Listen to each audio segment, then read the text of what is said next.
সারাদিন মেহমানের জন্য এত কষ্ট করে রান্না করলাম, কিন্তু মেহমানেরা খেতেই পারলো না। আজকে বাসায় মেহমান আসবে, মেহমান আসার কথা শুনেই তো আমি ফ্রিজ থেকে মাছ মাংস বের করে ভিজিয়ে রাখলাম। ভাগ্যিস সেদিন বাজার করে এনে ফ্রিজে রেখে দিয়েছিলাম, এছাড়া বাজার করে এনে রান্না বান্না করতে অনেক দেরি হয়ে যেত। আমার বাসায় যে মেহমানই আসুক না কেন আমি কয়েক পদের রান্না করি, কারণ মেহমান আপ্যায়ন করতে আমার খুবই ভালো লাগে। সারাদিন রান্নাঘরে রান্না করতেই সময় চলে যায়, মেহমানের সাথে 2 মিনিট বসে থেকে গল্প করারও সময় পাই না। যাই হোক, আমি প্রথমে গরুর মাংস বসিয়ে দিব, কারণ গরুর মাংস রান্না করতে সময় লাগে। সেদিন বাজার থেকে গরুর মাংস কেনা দেখে আপনারা অনেকেই জানতে চেয়েছেন আমি কেন এত তাড়াতাড়ি গরুর মাংস কিনলাম। কুরবানির মাংস এখনো কারো শেষই হয়নি, অথচ আমি কিনে খাচ্ছি, কারণ আমি কুরবানি দেইনি। আমার ইচ্ছে ছিল মেজো ভাইয়ের আকিকা দিব, আলহামদুলিল্লাহ সেই কাজটা আমি সম্পন্ন করেছি। যাই হোক, গরুর মাংস তো বসিয়ে দিলাম, মাংসগুলো কষিয়ে নেওয়ার পরে আলু দিব এবং ঝোলের পানি দিব। একটা চুলা ফাঁকা যাচ্ছিল, তাই ভাবলাম ট্যাংরা মাছের তরকারিটাও বসিয়ে দেই। তো বেশি করে পেঁয়াজ দিয়ে হাতে মেখে ট্যাংরা মাছের তরকারিটা বসিয়ে দিলাম। রান্না করতে তো সময় লাগে না, কিন্তু রান্নার জোগাড়পত্র করে নিতেই অনেক সময় লাগে। তো দুই পাশে দুইটা রান্না আমি বসিয়ে দিয়েছি। গত 2 দিন আগে আমার এক বড় ভাই তার জমিতে চাষ করা কিছু সবজি পাঠিয়েছে। এই সবজিগুলো একেবারে ফ্রেশ এবং তরতাজা। প্রতি সপ্তাহে সবজি তুলে তারা বিক্রি করে, তো সেখান থেকেই আমার জন্য কিছু পাঠিয়ে দিয়েছে। একটা জালি কুমড়াও পাঠিয়েছে। জালি কুমড়া আপনারা কি দিয়ে রান্না করেন অবশ্যই কমেন্টস করে জানাবেন, আমরা বিশেষ করে ভাজি খাই। এতগুলো সবজি পাঠিয়েছে, এই সবজিগুলো দিয়ে আমার 7 থেকে 10 দিন পার হবে। আজকে তো কিছুই রান্না করব না, তাই সব সবজিগুলো প্যাকেট করে নিলাম ফ্রিজে রাখার জন্য। যাই হোক, এদিকে মাংস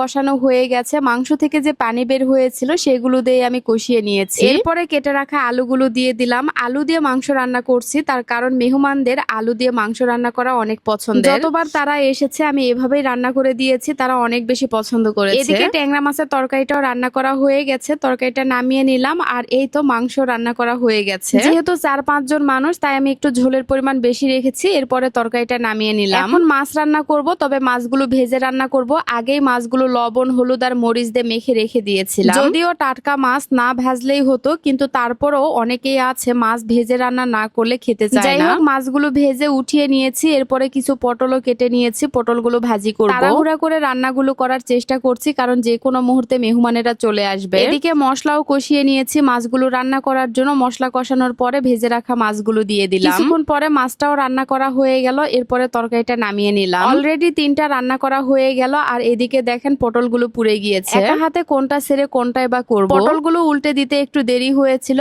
আর এমন সময় পটলগুলো পুড়ে গিয়েছে। 4টা রান্না হয়ে গেল। মুরগির মাংস রান্না করতে চেয়েছিলাম, কিন্তু মেহমানেরা চলে এসেছে, যার কারণে মুরগির মাংস রান্না করতে পারলাম না। মুরগিটা আবার ফ্রিজে রেখে দিলাম, যদি মেহমানেরা থাকে তাহলে সকালে রান্না করে খাওয়াবো, আর যদি না থাকে তাহলে আর খাওয়াতে পারবো না। রিজিক যার যেখানে লেখা থাকে, রিজিকের উপরে আসলে কারোই হাত নেই। মেহমানদের জন্য আজকের আয়োজন গরুর মাংস, ট্যাংরা মাছ, বড় মাছ আর পটল ভাজি। আজকের ভিডিওটা কার কাছে কেমন লেগেছে অবশ্যই কমেন্টস করে জানাবেন। যদি ভালো লাগে প্লিজ একটা শেয়ার দিবেন। আল্লাহ হাফেজ, টাটা।